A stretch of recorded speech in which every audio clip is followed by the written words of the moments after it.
બનાસકાંઠા સહિત ગુજરાત અને રાજસ્થાનના સરહદી વિસ્તારોમાં ચાંદીપુરા વાયરસનો કહેર સતત વધી રહ્યો છે। હિંમતનગર સિવિલ હોસ્પિટલમાં સારવાર દરમિયાન વધુ એક બાળકે દમ તોડતા મૃત્યુઆંક 5 પર પહોંચ્યો। ગત 26 તારીખથી અત્યાર સુધીમાં અહીં 7 બાળકોને સારવાર માટે દાખલ કરવામાં આવ્યા હતા,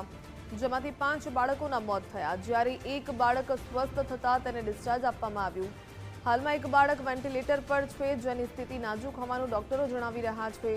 વાયરસના વધતા ખતરાને જોતા તબીબોએ વાલીઓને અપીલ કરી છે કે બાળકમાં તાવ કે ઉલટી જેવા લક્ષણો દેખાય તો તાત્કાલિક હોસ્પિટલનો સંપર્ક કરવો અને ઘરમાં સ્વચ્છતા રાખી મચ્છરદાનીનો ઉપયોગ કરવો।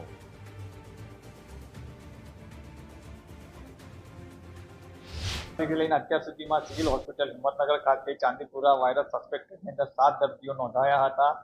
એમાં અત્યારે હાલ એક સારવાર હેઠળ બાળકી છે, બાકીના 6 દર્દીઓ એવી રીતના છે કે એક પોઝિટિવ આવ્યું હતું જેનું મૃત્યુ થયું છે અને એક પેશન્ટ અહીંયાથી ડોક્ટરની સલાહ વિરુદ્ધ ઘરે ગયું હતું, એનું અમને THO દ્વારા જાણવા મળ્યું કે એનું પણ ઘરે મૃત્યુ થયું છે। એટલે કુલ મૃત્યુઆંક 5 થયો છે અને એક બાળક અહીંયાથી સારું થઈને ઘરે ગયું છે અને એક બાળક સારવાર હેઠળ છે અને જે રિપોર્ટ છે એ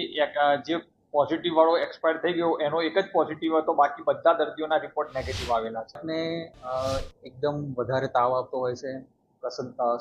વોમિટિંગ કન્ટિન્યુઅસલી ચાલુ થઈ જાય છે, એ સાથે ખેંચ આવે છે અને એકદમ રેપિડલી પ્રોગ્રેસિવ ડિસીઝ છે, એટલે બાળકને લગભગ 6 થી 12 કલાકની અંદર બી કોમામાં શરીર જવાની શક્યતા હોય છે। એટલે આ જે રોગ છે એની કેસ ફેટાલિટી એટલે કે મોર્ટાલિટી આપણે કહીએ કે મૃત્યુ થવાનું જે ચાન્સ હોય છે એ પણ ઘણો વધારે છે। લગભગ 50 થી 70% ચાન્સ આ રોગ એવો છે કે જેની અંદર મૃત્યુ થવાનો ચાન્સ એવો રોગ છે કે જેની કેસ ફેટાલિટી રેટ બહુ વધારે છે, એટલે એકદમ સિરિયસ રોગ છે। અને બીજી વસ્તુ કે આપણી પાસે જ્યાં સુધીમાં બાળક આવે છે ત્યાં સુધીમાં એની જે કન્ડિશન હોય છે એકદમ લાસ્ટ સ્ટેજની હોય છે, એટલે બાળકને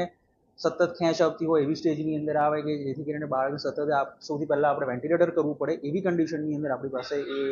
પેશન્ટો આવતા હોય છે। જેની માંગ વધારે જોવા મળતી હોય છે અને યુઝ્યુઅલી 15 વર્ષથી નીચેના બાળકોમાં આ રોગ વધારે થાય છે અને એના મુખ્ય લક્ષણો અતિશય ગંભીર વધારે તાવ આવવો, ક્યારેક ક્યારેક ઝાડા ઉલટી સાથે હોય અને